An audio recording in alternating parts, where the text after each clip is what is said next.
Yeah, so welcome first of all to Breakfast with Sadiq Bello. It's good. I'm happy to have you on, as per usual. Yeah, thanks for having me. That's all right. I appreciate it. Of course, of course. Did you want to introduce yourself just so the people know who they're listening to? Yeah. So my name is Jules. I'm an artist. I'm a singer and a rapper. I come from West London, and yeah, I make music.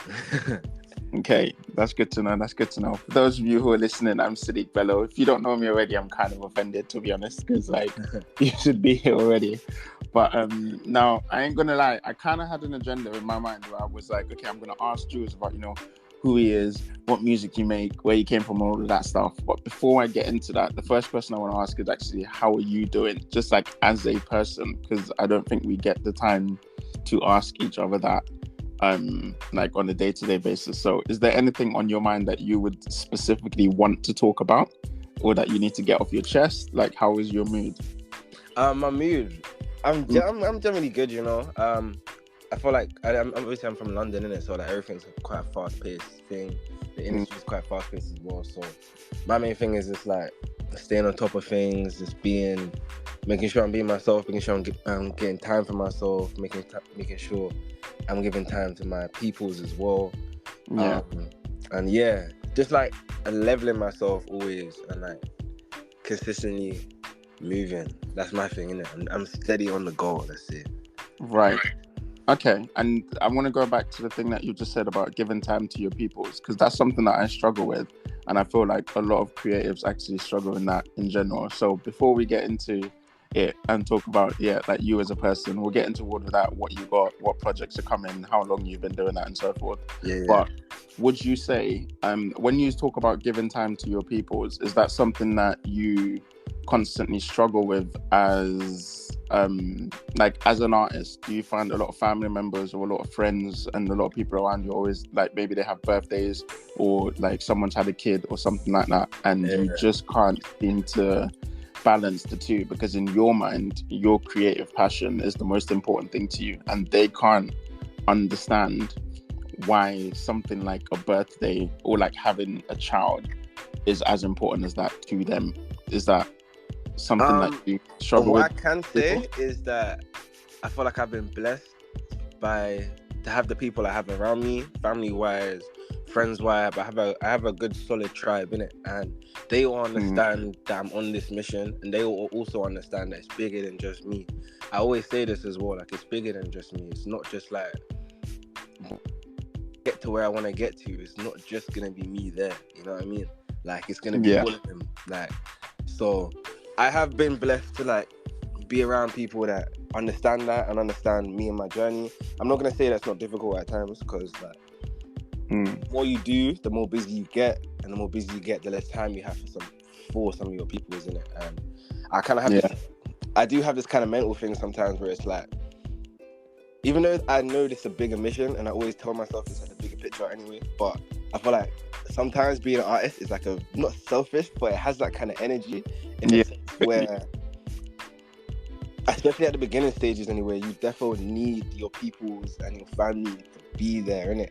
Because for them to be there, it also attracts other people to be there, and so until it gets to a stage where, not to say you don't need them there, but you don't need them in the crowd anymore. They can be or they can be backstage with you, type thing. Yeah, like you need that support when you're first starting out. Yeah, but yeah, again, I have been blessed to have the tribe I have around me. I definitely found my tribe, and they get it, you know what I mean? And I do try to give as much time as possible, you know what I mean? Like, do you think that they struggle with so you see, a minute ago when I was comparing it to like having a baby or being a birthday or something, like even though it's not a tangible thing, it's something that they can see. If let's say now I said to you, oh look, I've had a baby, come and see my baby. It's something you can see, right? Whereas as an artist, what you're basically asking these people around you to do, and this is something I thought about even for myself a couple of days ago, where it's like you're asking people to, okay, so first of all, actually, before I ask you that question, where is there? Like when you say like the bigger picture, where's the end? Where is the end goal? Like when do you feel you could be like, okay, now you guys, I'm good, and this is what I've been fighting for like my whole life? Like what is it that you're actually trying to achieve or fight for? If I can say one word, I would say freedom.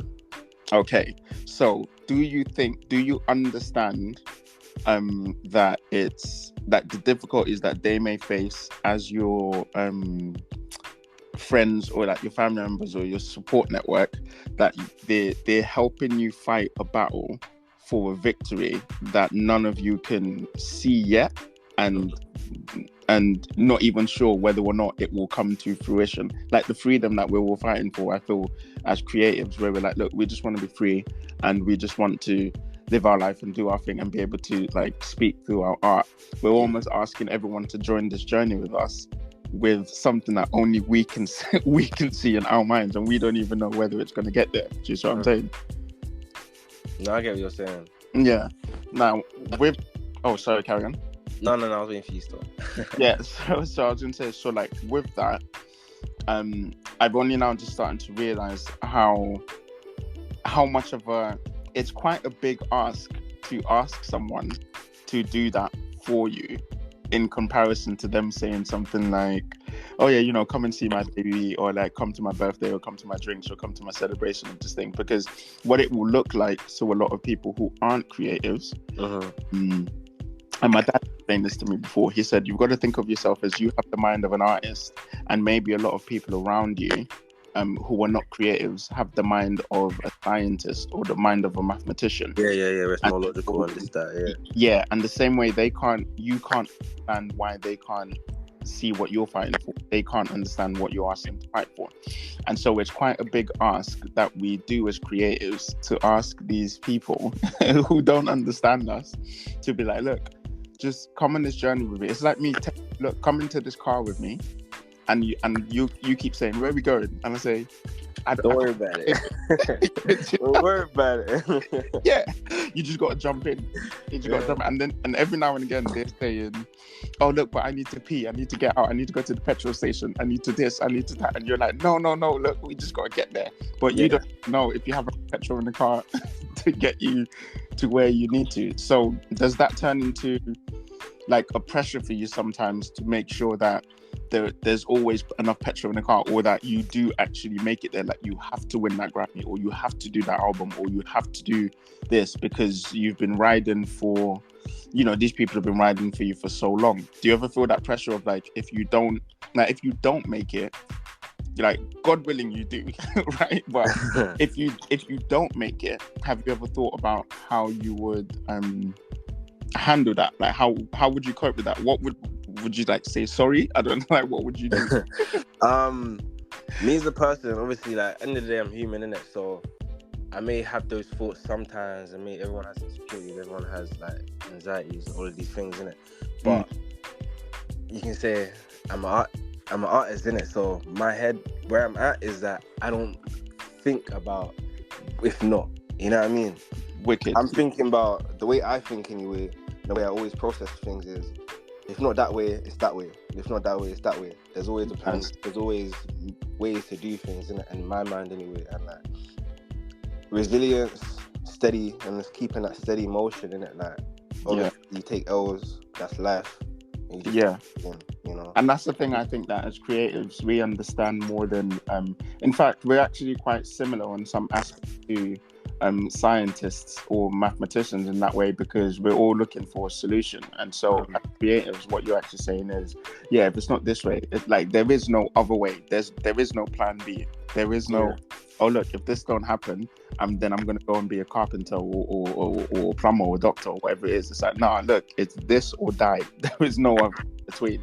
Literally, and so sometimes that can turn into like pressure. So for those who are listening that aren't creatives and are like locked into this conversation, whether you're listening to Spotify or on Amazon or Voices or however you're locked into on the Breakfast Show, that's what we face. I'm just letting you guys know. So on behalf of me and is it Jules that you prefer to call? Jules. Jules, alright, cool. And between me and Jules, just letting you guys know, we don't do it on purpose. Like, it's just, this is really do or die for us and any other creative that's listening out there. I'm sure you'll understand and feel the same. So that being said, we're going to take a break now. We're going to play a little bit of music. and then we'll come back, and then I'll get into who you are as a person. Now that we've established why you do what you, or I like to think we established why you do what you do. Yeah. Is it honest? Is there anything else you want to add before we start playing some tunes? If you're creative and you're doing your thing, one thing I can say, obviously, like I'm only so far, I'm not like anywhere near where I want to be or where I'm gonna be. Not to say I'm not grateful of where I am and the journey I've been on, but gotta believe in yourself. That's one thing, and you gotta believe it. You have to believe it for them to believe it, innit? So they can call you delusional, they can call you weirdo, they can call you this, that, and the third, innit? But if you believe it, you can achieve it. Yeah, exactly that. Standard, self-belief. Oh, good. All right, cool. Then play some music, and I'll be back in a couple of minutes. Yeah. Cool.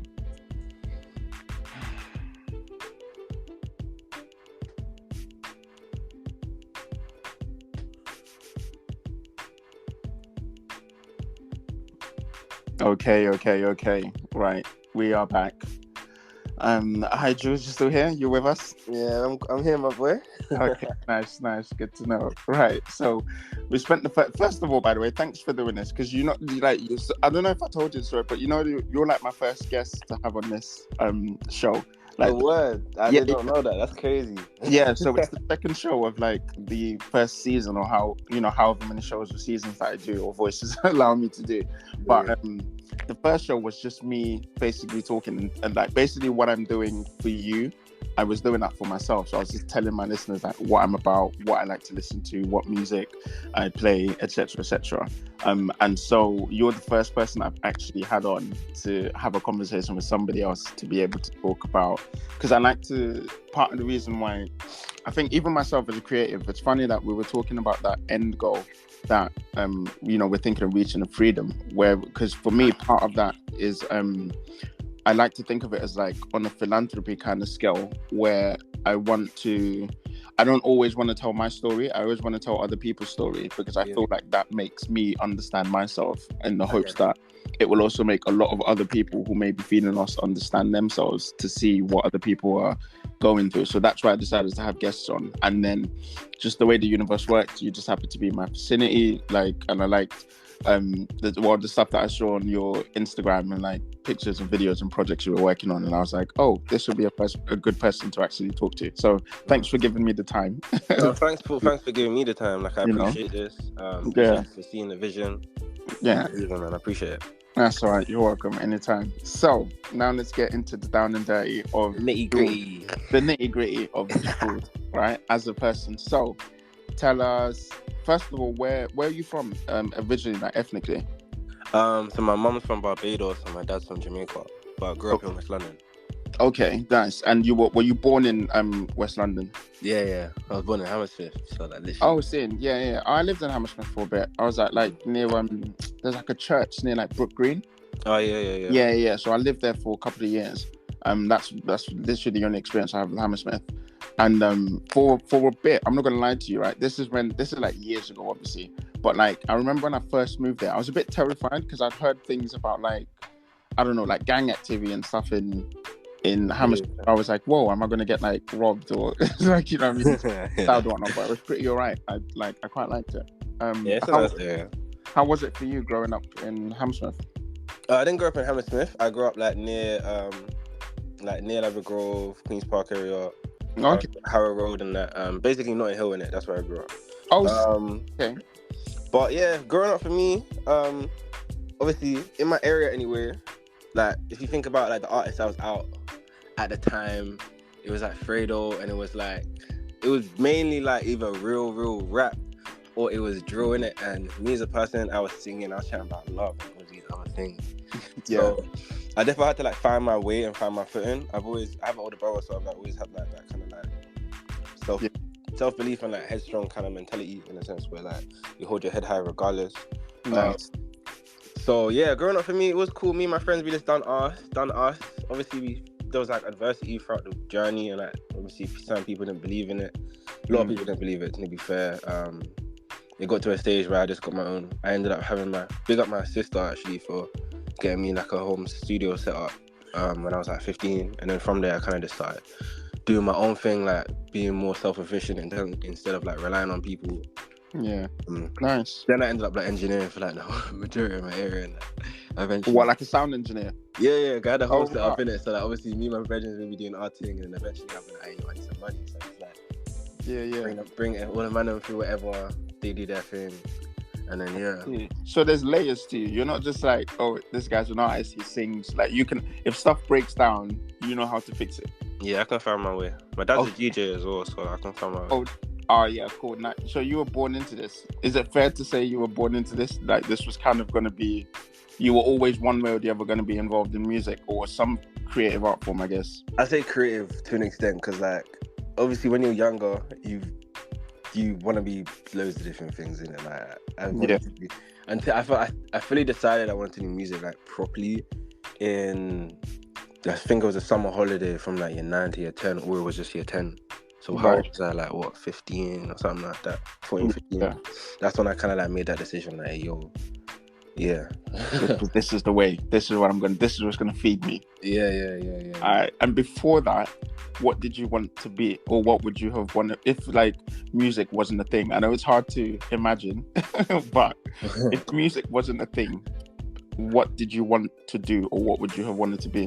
Firstly, when I went college, I actually applied to do music and drama in it. In like secondary school, I did like my school plays and all of them things. I performed in the Bush Spirit at one point. So it would have been acting, but imagine when I went college, applied for music, drama, and English in it. Cause I was decent at English, it was media. Yeah, and then got there. Imagine the first day they put music and drama at the same time on like the schedules. So they'll basically like to me like, yo, you got to choose one. You got to choose one and then pick either like RE or science or something like that. Yeah. And I was like, what? Obviously I went with music, but yeah, I would have done acting. I'm not to say that. I feel like as a musician, as an artist in general, you can kind of put yourself in as many lanes as possible when you establish yourself and just in general. So I therefore feel like that will come around eventually. But when I was 13 to maybe 14, 12 to 14, let's say, I wanted to be a professional wrestler, you know. Like that's mad. I didn't see that at all. Yeah. But that's acting as well as performing at the end of the day. Obviously, it's very physical, but it is like a performance. Yeah, it's like gladiator stuff. Yeah. And literally, I was like some little 13-year-old chubby kid going to the other side of London to try to do some training and that, do suplexes and things. That's nuts. Do you know what? Yeah. So now that we're having this conversation, I'm actually starting to see. This is why I like talking to people and finding out this kind of stuff, like asking them apart, like what they like to do apart from their public profile, because we actually have a lot of similarities. So I'll tell you now. Yeah, I was born in Nigeria. And then I came to London, West London, when I was 8. And I actually grew up on Howe Road. You know where the Papa John's is now, but it used to be a KFC. Yeah. So I grew up there. Yeah. So you're from ends. So imagine, square down, same ends.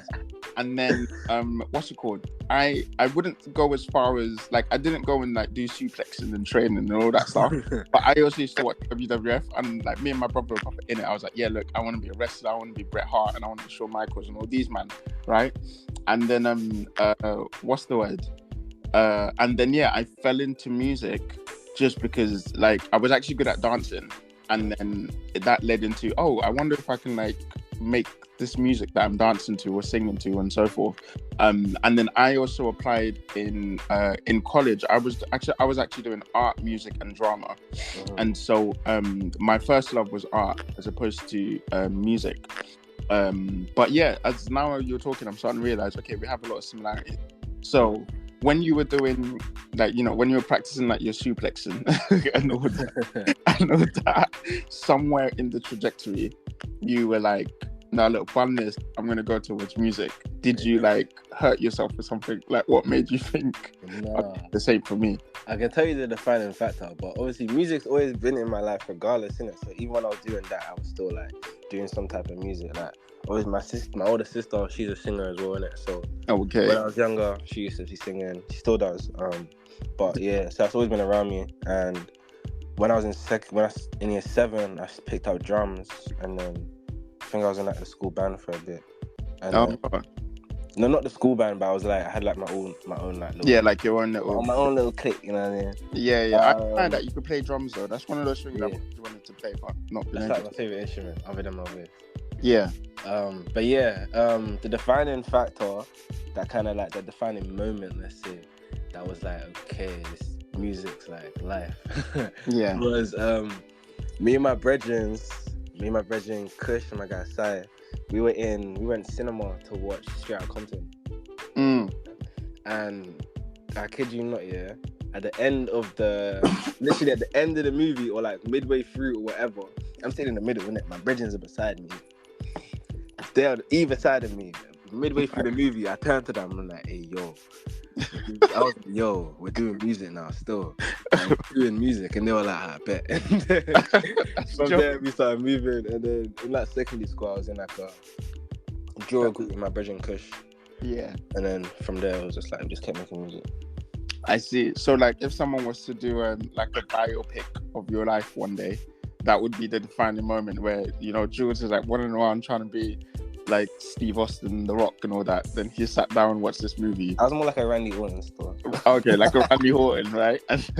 And then the light, just everything stops. The angels come singing, and it's like, This is it. I'm going to be a musician. And then that was the defining moment. And those two friends of yours that you went to movie, is it those two that you set up the band with? Like, was it the three of you? So my guy Kush, he played keys.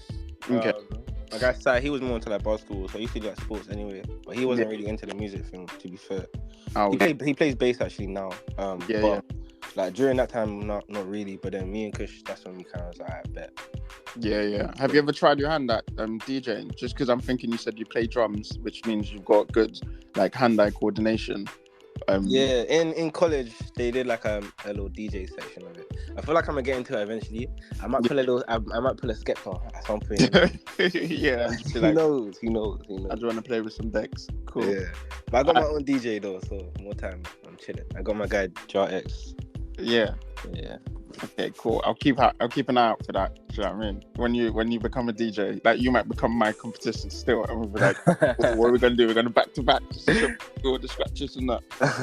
You know what I mean? What's the word? Okay, cool. So that's where. So you were growing up, going to college, decided to get into music, RE science, whatnot, and then it was more secondary school where I started. Secondary school. So yeah. All right. So then you went through that, and then what was the journey? Was it kind of like you're gonna make an album, you're gonna make a single, so basically in like year 10, that's when I started releasing. I released my first song. Some R&B thing. I deleted it, you know. I don't know when I deleted it, but I can't find that song, bro.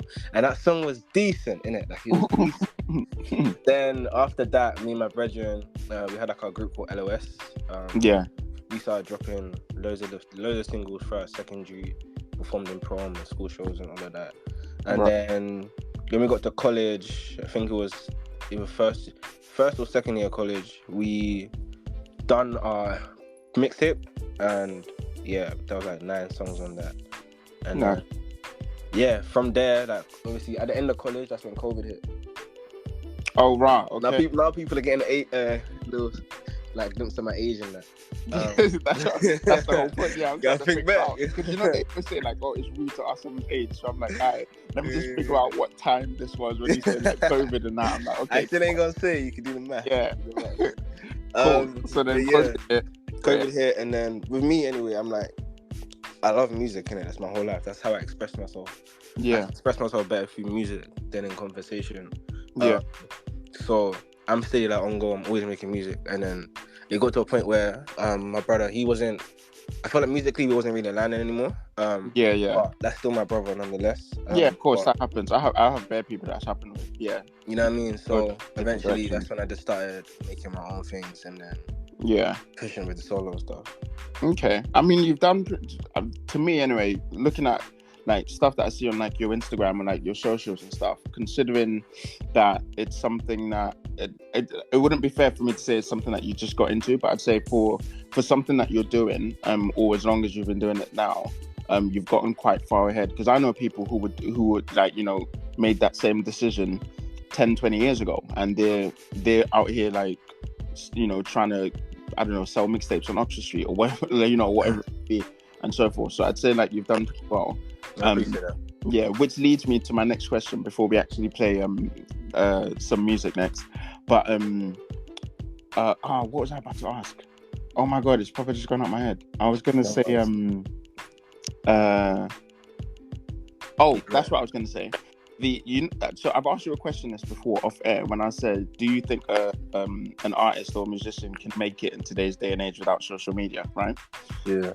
The distance that you've traveled from the moment that you watched Straight Outta Compton to where you are now, would you say that you would have got this far without social media, or do you think social media helped you sort of reach a wider audience?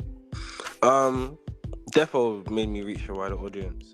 Because like with social media, it's an online portfolio at the end of the day. It's you putting yourself out there for people to see and for you to share. You know what I mean? So, and even just if you're chatting politics in terms of like whichever scene you're trying to get into, whether it's the rap scene or it's the indie or whatever, like end of the day, you gotta show something to like you can't get taken to a certain extent seriously, you know what I mean? So especially nowadays, I feel like it's one of the things where you kind of need something there. So yeah, and I guess you're almost always like, there's one of those things where I think with artists in general, we always sort of, we don't do it on purpose, but we judge each other as like, oh, you're only as best as your last project. So like, even if you came out with like 9 albums that were top 10 multi-platinum, gold selling, whatever, and then you drop a new mixtape and it's terrible, people are like, oh yeah, Jules fell off. Like, they don't actually think about, but you know, this might just be like a hitch in the road. You've done 9 other things. So I guess the good thing about having social media and having socials like that is that even if you drop something that was like terrible and nobody liked it, like fans of yours or people who are just being introduced to you can be like, well, let's see what he did before all of this, because maybe he is actually a good musician. So I guess social, or like, you know, same thing happens for a photographer or painter. You'd be like, oh, I don't like this painting, but you have a portfolio of other stuff that I could get into. So I'm still very like, I have a very, very funny relationship with social media. Like, as you know, I'm always saying, it's like, I don't want to be famous, but I need people to see my work, or I need bookings. So I'm like, okay, what do I do? Do I show my face? Do I not? Do I put this mix out there, or do I become all like mysterious like Banksy? Because sometimes I feel like being mysterious is the drawing. Like, you kind of want to know, oh yeah, like what does this person do when they're not, I don't know, like when they're not performing music, or when they're not on Voices Radio on the show or whatever. So that's something I've always struggled with. I had a conversation about that recently as well. But I feel like social media can get you to a point where you can be mysterious, or like not be as present. You know what I mean? Like, you can you doing that work now can put you in a position where you ain't got to do it later. You end up like Frank Ocean or something. Or like an Andre 3000. Exactly. Or Andre 3000, exactly. Yeah. Have you listened to his new album yet, by the way? Yeah, it's perfect for like studying. We're trying to get work done or like relaxing. Like, I hear that. No, do you know what? So I like it because I like the sounds, right? But the other reason why I like it is because some people will say, oh, we're only gonna like it because it's Andre 3000 and we know what it's like. But a part of me also feels like people would only say that because it's Andre 3000. So let's say it was like some random artist that made this music. Like, you could like it, but the only reason why some people might decide to not like it is because they might have been expecting like another Outkast album or something like that. And so it's like when Drake did his Nevermind. Yeah. And everyone was like, oh, some people like hip hop heads were like, oh, this is a terrible album. But the thing is, for people who like house, that's a fantastic album. It's a great album. But it's just that they were expecting hip hop, so maybe they were like, oh yeah, this is whatnot. But for me, for what I've heard of it so far, I'd say it's pretty good. Like, I like what I've heard. But it is, you're right, it's great for like studying and like cleaning the house and cooking. And I feel like just like if you want to get like melodies and like freestyle and stuff like that, I feel like it's good for. That's the first thing I started doing when I listened to it. Bare people, that's gonna happen with bare producers, by the way. I bet you bare people are gonna sample the hell out of this album. 100%. I think there's this one producer and rapper from New York. His name's Cash Cobain. He just done something with it, with the first song. Yeah. Hard still, I can't lie. Yeah, that's what I mean already. The album's been out less than a week. And like, but yeah, I think people actually do. That's the thing about having like a great artist or a great musician. They can sample it and make really good music from it. Whereas some people you might find there's like another like what do you call, like another group or like another bunch of people that will probably butcher it, and they'll just put like a beat. They won't actually do anything creative with it, if that makes sense. They'll just get like a beat, put it over the sounds, and be like, yeah, cool, this is a remix. And it's like, well, no, it's not. You just put a beat over it. Like a DJ can do that. And stuff. But yeah, let's I'm gonna do some mixing now because my hands are itching. Play some music, and then we'll come back in a couple of minutes. I'll play for like 10 or 15 minutes or so, and then we'll come back and get to any projects that you may be working on now or that are coming out in the future and so forth that we could look for. Cool. All right, cool. Back in a second.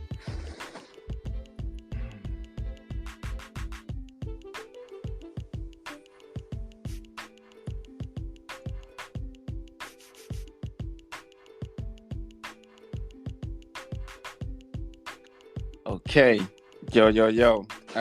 Back in. So for those of you who are just locking in, it's myself, Sadiq Bello, live on Voices Radio, or if you're listening on Amazon, Spotify, and Radiocast and Apple Music. This is a podcast called Breakfast with Sadiq Bello, and I normally play a whole bunch of music and talk with guests that I like to find out a little bit more about. If you're just locking in, the guest for today is Jules. Jules, you want to say hi or introduce yourself to anyone and say anything? Yo, my good name is Jules. I'm a singer and rapper from West London. Nice. Standard. That's all they need to know. Listen, I'm Jules. I'm a rapper from West London. Listen to my stuff. You know what I mean? So, in terms of listening to your stuff, where can they find? And first off, when can they find any of the music that you've already put out? Do you have it on like SoundCloud or anything like that? Literally on everything. So Spotify, Apple Music, Tidal, Amazon Music, everything. Literally just search Jules. If you want to search for a specific thing, search Jules Motions or Jules Disrespect. Yeah. Yeah. And is that Jules Jules? Yeah. Okay, Jules Jules and Emotions with a S or a Z? S. With an S. Okay, you didn't try to be like cool. Nah. Too cool with it. You know, sometimes people try to be too cool and then it comes out tacky. They're like, Emotions with a Z, and you're like, nah. That was me in like primary school. Yeah, right. So you've heard it here from the man himself. Search Jules Jules Motions on Spotify, Tidal, Apple Music, anywhere that you can stream, and you can find all of his stuff that is already released. So we'll now talk about future stuff that you might be working on releasing. Is there any projects we should look forward to? Yeah, so depending on when this comes out, when this is broadcasted, I got my EP Same Old J dropping the 4th of December. This is actually going to be out. Yeah. This should be out. This is for people who listen to this live. It's the 7th of December. So yeah, my EP would have dropped. So it's called Same Old J. It's a 5-song project produced by my guy Jar X and P4. And yeah, it's just like another introduction to me. Nice. And that's available on Spotify and all the other streaming platforms, I'm assuming. Everything. Cool. Do you have a SoundCloud page as well? Yeah. Literally just Jules as well. Just Jules. Is there anything, by the way, that you release on SoundCloud that you don't put on other streaming platforms? Like I don't like little throwaways. I've got this song called I dropped last year. Well, yeah, this year. I think like around April times. It's called Left Right. It's like a little something. Yeah. Just only on SoundCloud. I think next year I'm gonna start doing like some little more on SoundCloud. I haven't really tapped into that too much, to be fair. Okay, yeah, I find that like I enjoy listening to stuff on SoundCloud a lot because I feel it's like the cool, like even though it was out from like SoundCloud was actually about before Spotify and a lot of these other streaming platforms. But I think of SoundCloud as like the younger brother or like the sister company that where you can find really exclusive underground stuff that you won't find on main platforms that may have like copyright issues or anything like that. Especially even as a DJ, like all of any remixes or edits that I play, most of them always come from SoundCloud. It's like some kid in his bedroom that just put some two together on GarageBand and Logic Pro. Like, wow, this is dope. But he's not allowed, or she's not allowed to put it on Spotify because they haven't cleared the samples or whatever. So that's why I do some stuff on SoundCloud. But yeah, if there's stuff that you have is sort of raw, uncut, unedited, I'm assuming they can find it on your on my SoundCloud. Yeah. Especially next year, I'm gonna be dropping a whole lot of new music. Alright, cool. I'm gonna look out for that. That's right. I'm gonna follow that right now. I appreciate it. And that would be soundcloud.com/life of Jules, or it's / Jules 1 of 1. Jules 1 of 1. Like the numbers, the numeric number. Yeah. Okay, 1 of 1. Jules 1 of 1. Alright, I'm putting my laptop's in front of me now, so I'm just like, cool. I'm gonna follow that. And jump on that. Cool. So, the project that you're working on now, also the one that's releasing on the 4th of December, how did that come about? Was this someone you knew already? No, so basically I'm working towards like my big project that should be released next year, and I dropped my first EP last year, the 6th of December. It was called Motions. That was literally just like a 3-song EP. Introduction to me. I started working with this new producer. It's my brother, Jar X, and he produced like the song Believe It and then other songs since then. And yeah, this project is basically just like another introduction to me. I feel like it's me just doing a stamp on who I am as an artist and what I'm trying to represent and what I'm speaking about. Just the type of energy. I feel like the type of music I want to make and what I am making is for people to not only just escape but also to process stuff and like to just realize stuff. I'm gonna speak I speak from like an emotional standpoint where I just speak how I feel. That's how I process things in it. So so the first song is called Stick to the Plan, and as we spoke about earlier about this being on the go and just like learning who you are and like just keeping with that momentum, that's kind of just speaking on that in a sense. The next song is called Like That. That's more like an introspective song, and like it's basically just chatting about how like sometimes I might just want to go away, I might just want to take a trip. You may not hear from me a little bit, you know what I'm saying? Kind of that little introspective moment of self. Might just get out of the car that you're pushing everyone along with, saying that. Yeah. So if you're taking like a drive, play that song and then just vibe. Or if you're smoking one, you know what I'm saying? Right. So the next song was actually the lead single from my project. It's called Disrespect. It's with my brother Shivy, produced by my brother P4. And yeah, we had a music video drop literally a couple of weeks ago now. For that one. So you can check that on YouTube.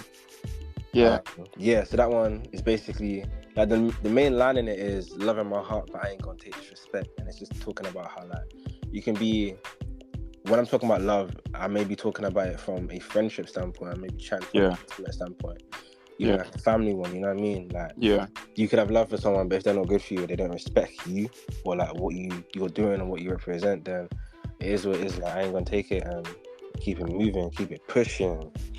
Got a bounce from that, because that would like dim your flame, because they'll start to make you question this journey that you're on if they don't support you. And just in general, like if you have like standards in terms of like how you want to be treated, like overall, if they don't respect it, then it's cool. Like don't, but then I'm just not gonna be it. You know what I mean? Standards, like yo, I can't jump for this. I got you know what I mean? Like, that's cool. Myself, so yeah. I feel like I saw that video on your Instagram. Or like clips of it on your Instagram. It's the one where I think you're in orange and she was in blue. Okay, because as soon as you said the name and said P Shiva, I was like, I heard that name before, but I don't know. He's been doing his thing as well, so you probably might have heard him from that stuff as well. But yeah, that video is crazy. So if you want to go check that out, you can check on my Instagram or YouTube is where it's at.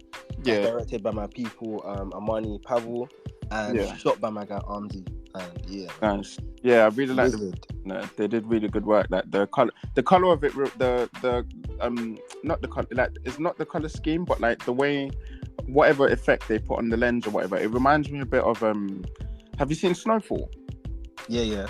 So how that's kind of shot, it kind of looks very like 1980s LA. I hear you. Thing, That's literally, even just the color scheme in general and like the type of like lens and everything like that. Generally, that was all Amani. She creative directed that one. That was the second video. Okay. Wait, no. The thing, timing wise, I shot this before I shot my song September. But this was the first video that I let someone else direct me. Yeah, no, I really liked it. Like when I watched it a few times because I was like, it's gonna sound so like corny to say, but I was actually mesmerized when I seen it. I was like, it worked so well. I appreciate that, man. Bro. It worked so well. I'm telling you, when I saw like I could see like the blue and the orange, and then because there's bits of it where you're like, I think it's like in the forest or something. There was like green. Yeah.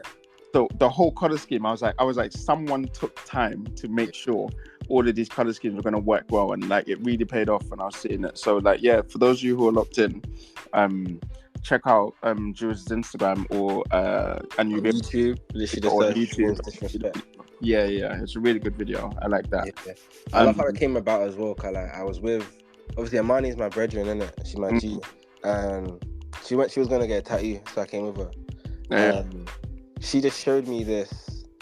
She just showed me a mood board for a video, and she was like, "Yo, do you have a song?" And I was like, "Yo, you know I got a song." And then sent it to her, put her headphones on, played it, and he was like, "Yeah, this is what we did." I think we shot it like maybe like 2 weeks later or like 3 weeks later, but it was just like very fast paced. Nice.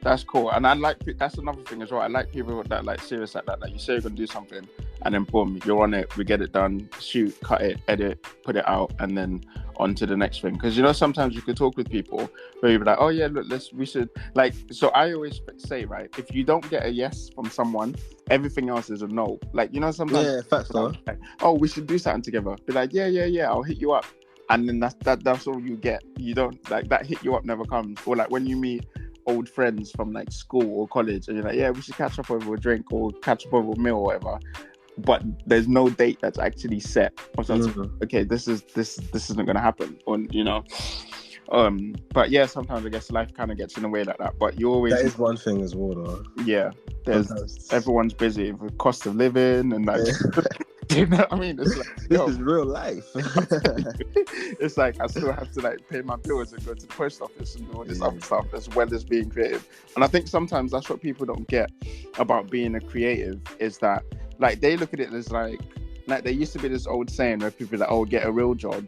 But they don't understand that actually being a creative is actually more complicated than probably it's a full-time job itself, I'm telling you. Yeah. Especially if you ain't, as an artist anyway, especially if you're not like, let's say signed or like have a manager, there's like, if you think about it just from a logical standpoint, like say if you're an independent artist and it's just you, like solely you, all the jobs that you're taking on is someone else, literally like someone else has a wage to do that job, you know what I mean?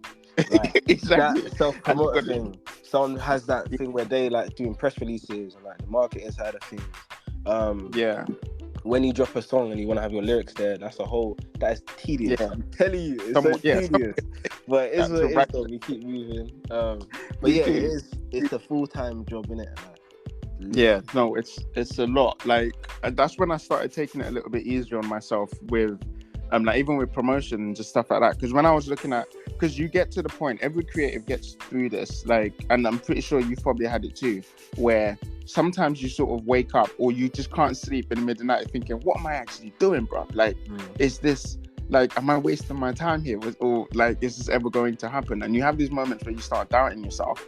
And like, even Kanye West said it in his Touch the Sky tune where he goes like, damn, are these guys really better than me? Like, you sit there and you think about it because you have to do all of these things. And I started to realize that the only difference between me and someone who might be like, like a Drake or a Beyonce or a superstar or this and that is that most of these people have a team behind them that are doing all of these things. They have someone that does the marketing, and someone who dresses them, and someone who puts lyrics on this, and someone who makes sure that they contact the right lawyers to clear samples and blah blah blah, and have a whole team. So then I started taking it easier on myself, being like, look, do you know what, just the fact that I'm doing it all on my own will mean that it's going to take a little longer, but it will be worth it when you get there. Because people don't often, that's why when we were talking at the beginning of this interview, we were saying we'll talk about self-belief and how it's important to remain persistent, because a lot of the times these are the people that are in the car with you, where, you know, friends, family members and loved ones, and you're driving and you have no fuel. Like, it's not their fault, but sometimes they can only start to believe in you when you show them that there's something worth believing in. So maybe you got, and like even if you have like creative friends, like, sometimes you have to take lead, and like, you have to do stuff in it. Like, I feel like the doing is like the main thing in it. Like, especially like, say if we go back to like, the conversation about like social media and stuff like that.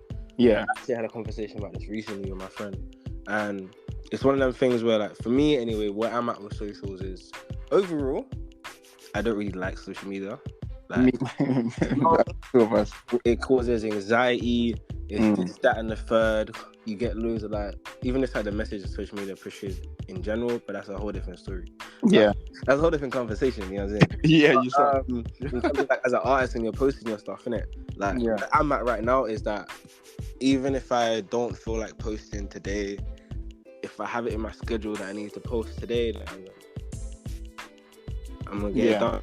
I might schedule it a couple days before, because you never know how my mood might be on that day. I might just have it like ready in my draft, so that all I gotta do is press post. And look, I very well might post it and dash my phone like to the other side of the room and be like, socials, like, you know what I'm saying?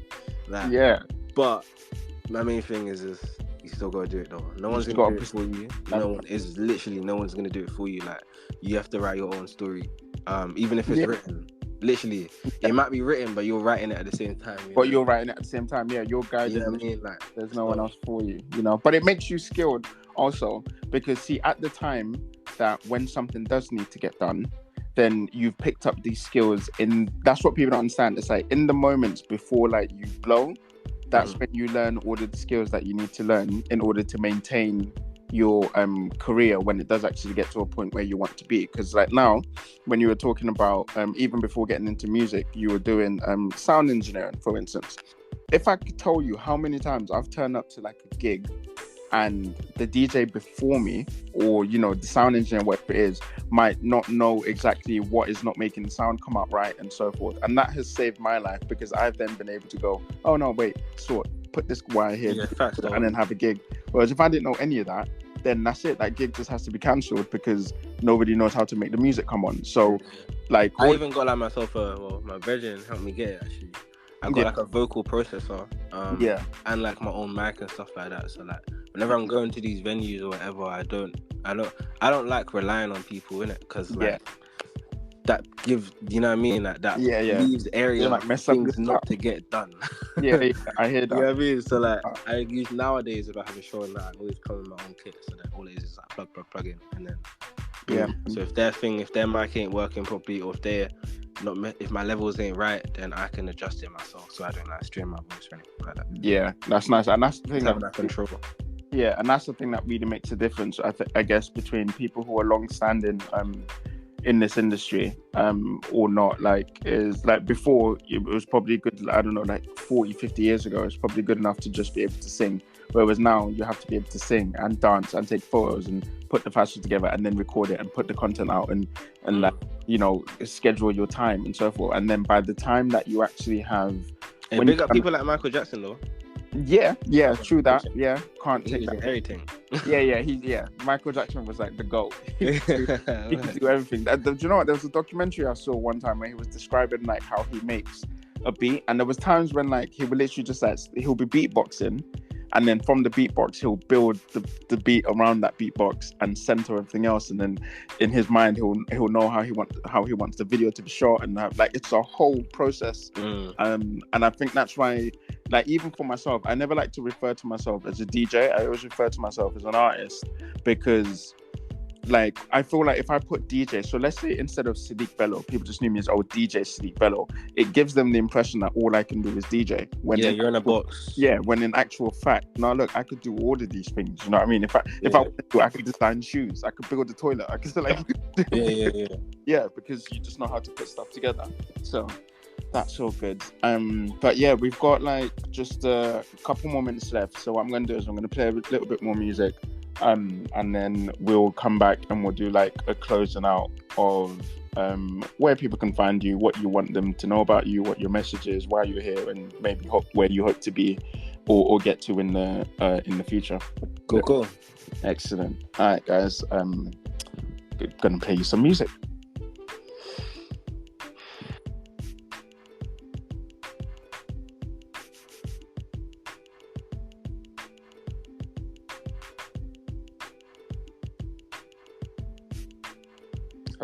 Okay. So we're back with the final segment. My name's Sadiq Bello. You're listening to Breakfast with Sadiq Bello on Voices Radio or Amazon or Spotify, Radiocast, and Amazon Music. And I'm here with Jules, who who is a rapper and a singer, or just I'm a singer and a rapper. Singer and a rapper. I like that order. Standard, right? He's a singer and a rapper from West London, but if you have been locked in all this time, you know he does more than that. He also he's a sound engineer. He does a whole bunch of stuff. So keep a lookout on stuff that he is doing on all of his socials and streaming platforms: SoundCloud, Tidal, Spotify, Apple Music, and anywhere else that you can stream. So, Jules, we're here. We're locked into like the last final minutes. Is there anything on your mind that you just want to get off your chest, like anything that's been on you in a couple of days, and you just thought, let me just vent it out now on radio? Or I want to say the last two songs on my project. Yeah, go on. So obviously I said the beginning ones was Stick to the Plan, Like That, and then Disrespect. So the fourth song is a song called Don't Change, produced by my guy P4. And this song is basically just about how like I feel like on my journey I've generally stayed true to myself and like who I am, and like no matter like where I've come from or stuff around me, like obviously like growing up there could have been loads of different situations. There has been loads of different situations that's like tried to sway me on my journey and push me away from the music or push me into other stuff, innit? Like, you know what I mean? Like in London living, everything, like a lot of things goes on around us, innit? So in that song I'm basically just saying like how my main thing is that I'm trying to like stay true to myself and like just be myself. And with that message, the last song is called One of One, produced by Jar X.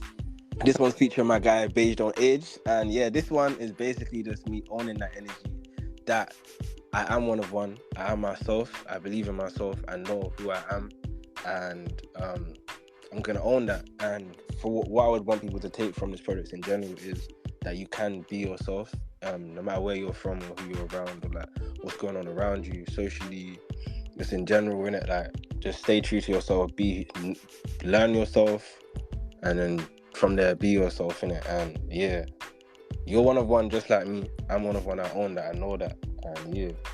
Nice. Important messages. So guys, if you didn't hear that, rewind it back and listen again. There were some important gems that my man's dropped in there. Also, I'd like to add, I guess, for anyone who is thinking of jumping into the music industry or making music or being a creative, I mean, my only message is self-belief. Like, always believe that you can do it and make stuff that you like. It's very easy to sort of get caught up in the momentum of, let me make something that I think that's going to sell or be a number one hit record or blah, blah, blah, blah, blah. But a lot of the times what I found is just through research that most of the artists that you speak to who have actually had really great, like successful albums or successful singles, they either one say that they were just trying to make something that they liked, or two, they themselves didn't even think it was going to blow before it blew, and so just always stay true to yourself and understand that everyone is going through the same thing that you're going through as well. So with that being said, let's see, what can we What else? I'm trying to think of a question that I could ask you that would actually let me know more about Jules as not just as the artist, but as a person. If you could, actually, this is a question I like to ask a lot of people because it tells me a lot about them. If you could meet one person, right, dead or alive, who would it be, and what question would you ask them? Oh, that's a hard one, you know. Put me on the spot, man. I mean, this could change, and you might think about it over the next couple of days. But right now, in your head, of anyone that you think, it could be dead or alive, they could be human, they could be a spiritual being, it could be someone from the Bible, from the Quran, it could be anyone. Who would you want to meet, and what question would you ask them?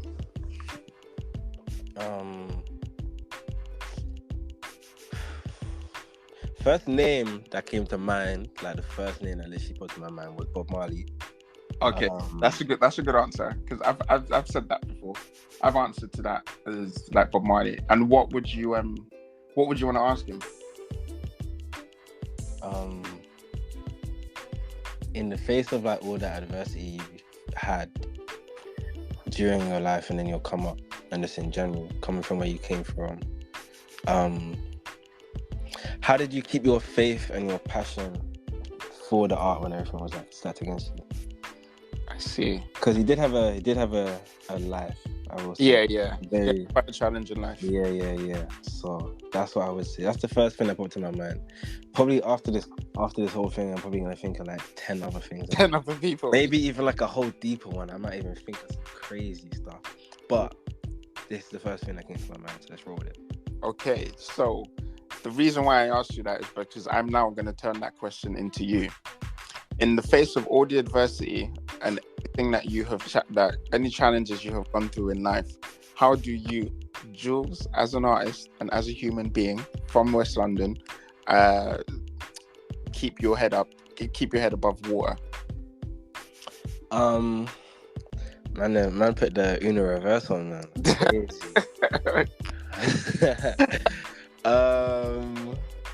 One thing I would say is the love of the music. I love music. It's my whole life, you know. Yeah. So I feel like that love and that passion for it kind of overrules everything, to be fair.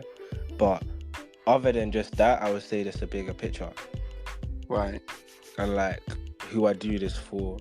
Yeah. Where I've come from and what I'm trying to bring to the next, and what I'm trying to achieve, yeah. But other than just me, like what I'm trying to like help what I'm trying to do for the next generation, and like just for my peoples and like my tribe. Nice. That's a good answer. That's a good way to end on the show. I appreciate that. Cool. And then aside from all of your shows, I never asked you, by the way, do you have like a main website? Is there like one site that people can go and it will I would say just literally together? My Instagram is Life of Jules, Life of JXLES. It's only JXLES on Instagram. Right. So yeah, Life of Jules on Instagram. That's where you can find everything I'm doing. I'm performing quite a bit, so try to catch one. My main aim by like in the last 2 years, I say I'm trying to be 3 years. I'm trying to be one of the leading performers in the UK. Performing is my thing. I love performing. That's what I've been doing since young. So I'm trying to push with that. So try to catch one of these live experiences. Come, let go, have fun, and just enjoy yourself. Catch the boy Ja X with me as well, DJing, and yeah, we're going to go through some stuff. Excellent. Nice. All right, cool. So you heard it here first, guys. Signing out, Sadiq Bello and Jules, and I hope to hear more from you. I'm looking forward to stuff that I can hear from you in the future. And I wish you all the best. Blessing. Excellent. Thanks for joining me.